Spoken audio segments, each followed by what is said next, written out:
और अब खबरें विस्तार से देखेंगे। कोरोना काल के दौरान अनाथ हुए बच्चों के लिए मुख्यमंत्री योगी आदित्यनाथ की बड़ी पहल हुई है। 10 साल की आयु से कम बच्चे जिन्होंने अपने माता पिता को खो दिया है, ऐसे बच्चों को राजकीय बाल गृह में रखा जाएगा।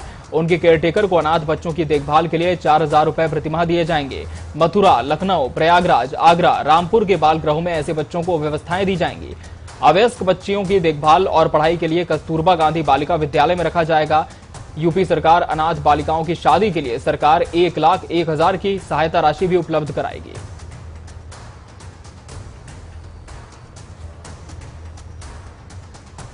अवयस्क बच्चियों की देखभाल के लिए भी सरकार ने पहल की है। बालिकाओं की शादी का जिम्मा भी प्रदेश सरकार उठाने जा रही है। वहीं अनाथ बच्चों और बालिकाओं के लिए सीएम ने ऐलान कर दिया है कि 10 साल से कम उम्र के बच्चों की देखभाल सरकार करेगी। सरकार की जिम्मेदारी होगी। अवयस्क बच्चियों की देखभाल भी सरकार करेगी।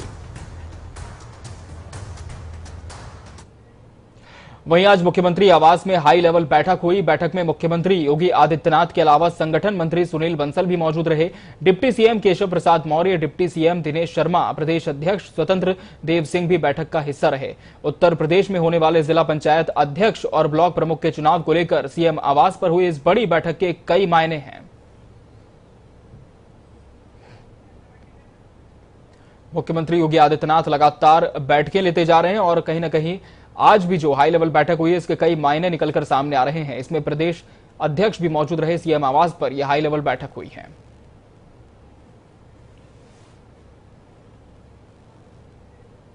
उत्तर प्रदेश में कोरोना वायरस का संक्रमण अब तेजी से घटने लगा है। शनिवार को प्रदेश में 61 जिले ऐसे थे जहां पर कोरोना के 50 से कम मरीज पाए गए। इसमें 18 ऐसे जिले हैं जहां 10 से कम मरीज मिले हैं। सिर्फ 4 जिले लखनऊ, गौतम बुद्ध नगर, सहारनपुर और मुजफ्फरनगर में 100 से अधिक रोगी मिले हैं। 49 दिनों बाद सक्रिय केस भी घटकर 50 पहुंच गए हैं। अब 46,201 मरीज हैं। उत्तर प्रदेश में बीते 24 घंटे में कोरोना वायरस से संक्रमित 2,287 नए रोगी मिले हैं, जबकि 157 लोगों की मौत हुई है। अब पॉजिटिविटी रेट घटकर 0.6% रह गई है। प्रदेश में कोरोना से मौत का आंकड़ा भी कहीं न कहीं घटा है।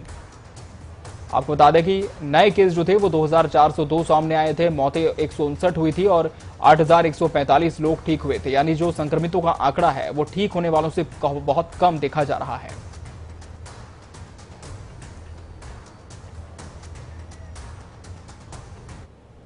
सूबे के 56 लाख छात्रों के लिए मौजूदा समय को देखते हुए अहम निर्णय लिया गया है। डिप्टी सीएम दिनेश शर्मा ने बताया कि यूपी माध्यमिक शिक्षा परिषद की साल 2021 की कक्षा 10वीं की बोर्ड परीक्षा निरस्त कर दी गई है, तो परिस्थितियां अनुकूल होने पर साल 2021 की कक्षा 12वीं की यूपी बोर्ड परीक्षा जुलाई महीने के सेकेंड वीक में प्रस्तावित है। इंटर की परीक्षा में अवधि को 1.5 घंटा रखा जाएगा। साथ ही इस दौरान समस्त बोर्ड के सभी स्कूलों के कक्षा 6वीं, 7वीं, 8वीं, 9वीं और 11वीं के छात्रों को प्रोन्नत करने का निर्णय लिया गया है। हाई स्कूल के जो विद्यार्थी होंगे माध्यमिक शिक्षा परिषद बोर्ड के, उन विद्यार्थियों, उन छात्रों को भी प्रमोट करने का निर्णय और हाई स्कूल की जो वर्ष 2021 की परीक्षा है उसे निरस्त करने का निर्णय माननीय मुख्यमंत्री जी के साथ बैठक में लिया गया।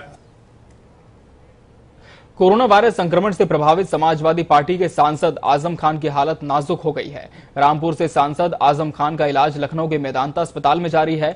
मुलायम सिंह यादव के बाद अखिलेश यादव सरकार में कैबिनेट मंत्री रहे 72 वर्षीय आजम खान को बीती 9 मई को लखनऊ के मेदांता अस्पताल में भर्ती किया गया था। बीते दिनों उनको आईसीयू से नॉर्मल वार्ड में शिफ्ट किया गया था। गुरुवार को फेफड़ों में संक्रमण बढ़ने के कारण उनको फिर आईसीयू में शिफ्ट किया गया था। शनिवार सुबह हालत गंभीर होने पर आजम खान को फुल ऑक्सीजन सपोर्ट पर लाया गया है। आपको बता दें कि आजम खान सीतापुर जिला जेल में कोरोना वायरस संक्रमण की चपेट में आए थे।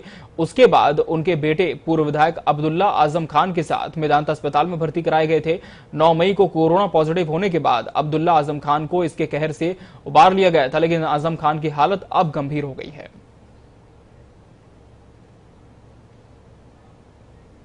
उत्तर प्रदेश की योगी आदित्यनाथ सरकार जून में दुनिया का सबसे बड़ा टीकाकरण अभियान चलाने जा रही है। यूपी में अगले महीने वैक्सीन की 1 करोड़ डोज लगाने का लक्ष्य तय किया गया है। 1 जून से ही सभी जिलों में 18 से 44 वर्ष तक की आयु वाले लोगों को टीका लगाया जाएगा। अभी सिर्फ 23 जिलों में ही वैक्सीन लगाई जा रही है। मिशन जून के तहत चलाए जाने वाले इस टीकाकरण महाअभियान की तैयारियां लगभग हो चुकी हैं। सरकारी और निजी अस्पतालों के अलावा कार्यालयों में भी टीकाकरण केंद्र बनाए जा रहे हैं।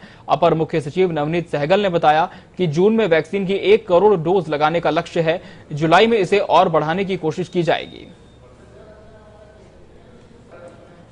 1.42 करोड़ लोगों को डोज लगने जा रही है। मिशन जून के तहत अगले महीने 1 करोड़ लोगों का वैक्सीनेशन होने जा रहा है। लखनऊ के जिलाधिकारी अभिषेक प्रकाश ने वैक्सीनेशन सेंटर का जायजा लिया। जिलाधिकारी अभिषेक ईदगाह वैक्सीनेशन सेंटर पर पहुंचे। इस दौरान उन्होंने मेडिकल स्टाफ और सेंटर के अफसरों को जरूरी निर्देश दिए। जिलाधिकारी अभिषेक ने जनता से मास्क पहनने और सोशल डिस्टेंसिंग बनाए रखने की अपील की। साथ ही जिलाधिकारी ने इमाम ईदगाह मौलाना खालिद रशीद फिरंगी महले से भी मुलाकात की। है जो TTT का फॉर्मूला है, जो माननीय मुख्यमंत्री जी के निर्देशों के क्रम में हम लोग पूरे जनपद लखनऊ में फॉलो कर रहे हैं। टेस्टिंग, ट्रैकिंग और ट्रीटमेंट। तो तीसरे वेव की तैयारी के लिए भी हम लोगों ने पीडियाट्रिक ICU की संख्या बढ़ा ली है। हमारे पास 1000 से ज़्यादा पीडियाट्रिक ICU की तैयारी हो रही है, जो हमारे हॉस्पिटल्स में रहेगी। साथ ही साथ हमारा 100% PHC और CHC ये ऑक्सीजनेटेड बेड्स के साथ रहेगा। हम यहाँ ऑक्सीजन प्लांट भी लगवा रहे हैं। लोगों को घर घर तक निगरानी समिति के माध्यम से मेडिकल किट, जो दवाइयाँ हैं, ये उपलब्ध कराई जा रही है। और वैक्सीनेशन का हम एक मेजर ड्राइव चला रहे हैं, जहाँ पर 18 to 44 और 45+ के लिए वैक्सीनेशन सेंटर्स बनाए गए हैं। कि इस महीने की 18 तारीख को यहाँ इस्लामिक सेंटर ऑफ इंडिया ईदगाह लखनऊ में ये कोविड वैक्सीनेशन सेंटर खुला है और यहाँ पे बड़ी तादाद में लोग रोज़ाना आ रहे हैं और 18+ का ऑनलाइन रजिस्ट्रेशन के थ्रू वैक्सीनेशन हो रहा है और जो 45+ हैं उनका ऑनलाइन भी हो रहा है। और जो लोग बड़े बुजुर्ग हैं तो वो ऑन द स्पॉट भी उनका रजिस्ट्रेशन हो जाता है। और इस सिलसिले में तमाम फैसिलिटीज़ एडमिनिस्ट्रेशन की तरफ से मुहैया की गई हैं। आगरा में अप्रैल का महीना बेहद दर्दनाक और भयावह रहा, लेकिन इस दौरान पीड़ितों को हॉस्पिटल संचालकों ने खूब लूटा। असल में इस बात की लूट की तस्दीक महामारी लोक शिकायत समिति पर आने वाली शिकायतें कर रही हैं। समिति ने पीड़ितों को हॉस्पिटल की ओर से ज्यादा वसूली गई राशि भी वापस कराई है। हॉस्पिटल संचालकों की ओर से संक्रमितों से जो लूट खसोट की गई थी, अब उच्च न्यायालय के आदेश पर बनी लोक शिकायत समिति हॉस्पिटल संचालकों के लिए गले की फांस बन गई है। हॉस्पिटल संचालकों के पक्ष में अब IMA की आगरा इकाई आ गई है। IMA ने कहा है कि अब हॉस्पिटल किसी भी तरह की कोई राशि नहीं लौटाएंगे। आपको बता दें कि कोविड-19 के इलाज के दौरान ताज नगरी आगरा के हॉस्पिटल संचालकों ने आपदा में अवसर को खोजते हुए मरीजों से निर्धारित राशि से कई गुना अधिक पैसे वसूले हैं। देखिए, माननीय उच्च न्यायालय के जो है दिशा निर्देश में एक महामारी लोक शिकायत समिति का जो है गठन किया गया है, जिसमें सीजन साहब है, मैं हूँ और डॉक्टर मनीष बंसल है SN मेडिकल कॉलेज से। इन तीनों की प्रतिदिन जो हमारी कोविड कंट्रोल रूम में स्मार्ट सिटी का जो सभागार है, उसमें 1 बजे से 2 बजे के बीच में बैठक होती है और उसमें जो कोविड हॉस्पिटल के संबंध में अगर कोई किसी प्रकार की कोई शिकायत आती तो उसका जो है निस्तारण कराने की जो है कार्रवाई कराई जा रही है। मरीज और डॉक्टर, ये रिश्ता जिंदगी में चाहे कितनी कोई बात हो या खत्म नहीं हो सकती और एक दूसरे से ही काम चलेगा। मरीज का डॉक्टर से, डॉक्टर का मरीज से।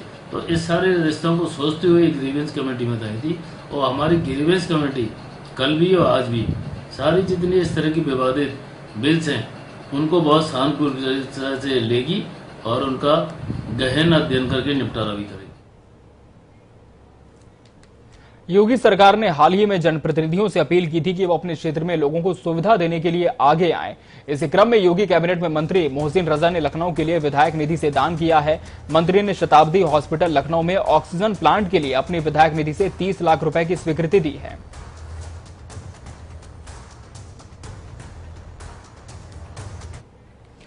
पीलीभीत में कोरोना महामारी जैसी भयंकर बीमारी से जहां एक तरफ देश जूझ रहा है, वहीं जिले में एक झोलाछाप कोविड के नाम पर गोरख धंधा चल रहा है।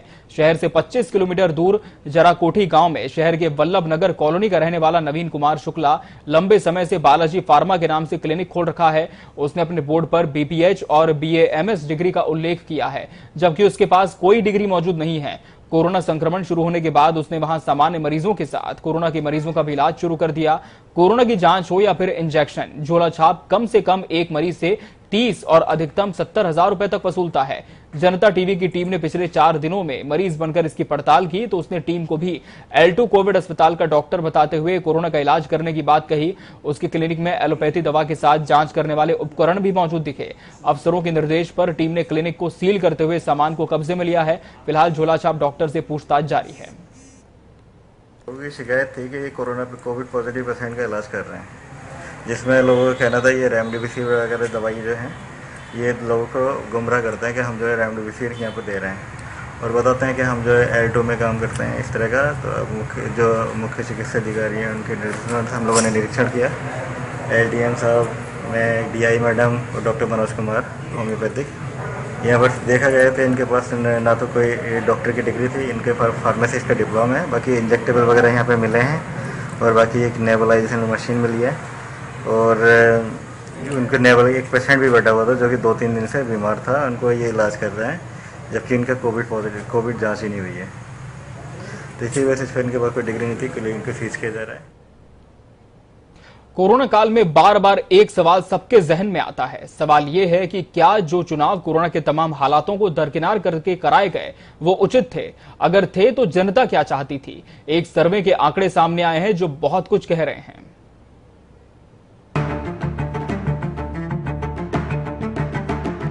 कोरोना वायरस की पहली लहर के बाद चुनाव आयोग ने बिहार विधानसभा चुनाव संपन्न कराया, जिसके बाद चुनाव आयोग ने 5 अन्य राज्यों में विधानसभा चुनाव कराने का फैसला लिया। लेकिन वोटिंग के दौरान कोरोना की दूसरी लहर ने देश में जमकर तबाही मचाई। आलम ये था कि देश में हर दिन कोरोना के नए मामले रिकॉर्ड बना रहे थे, पर कोरोना नियमों की धज्जियां उड़ाते हुए पश्चिम बंगाल, तमिलनाडु, केरल, पुडुचेरी और असम में नेताओं की ताबड़तोड़ रैलियां और रोड शो का आयोजन होता रहा।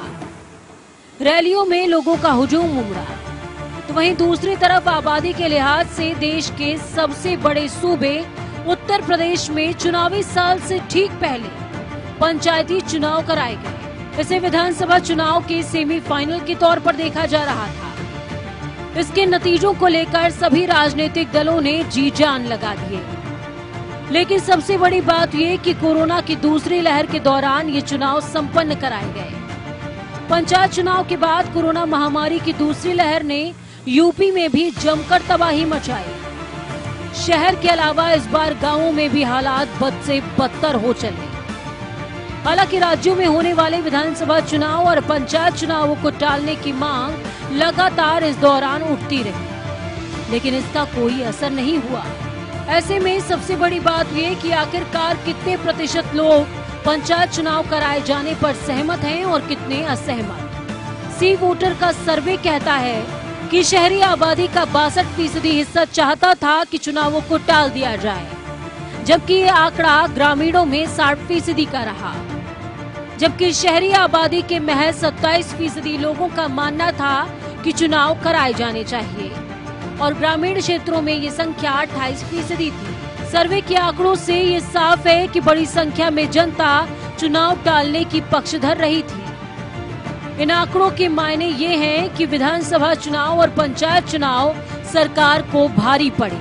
अब आने वाले विधानसभा चुनाव में इसका कितना असर होगा ये तो वक्त ही बताएगा।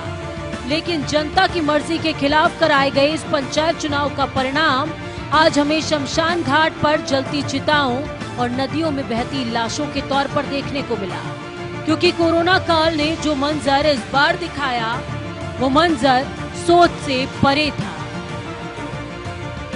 ब्यूरो रिपोर्ट, जनता टीवी।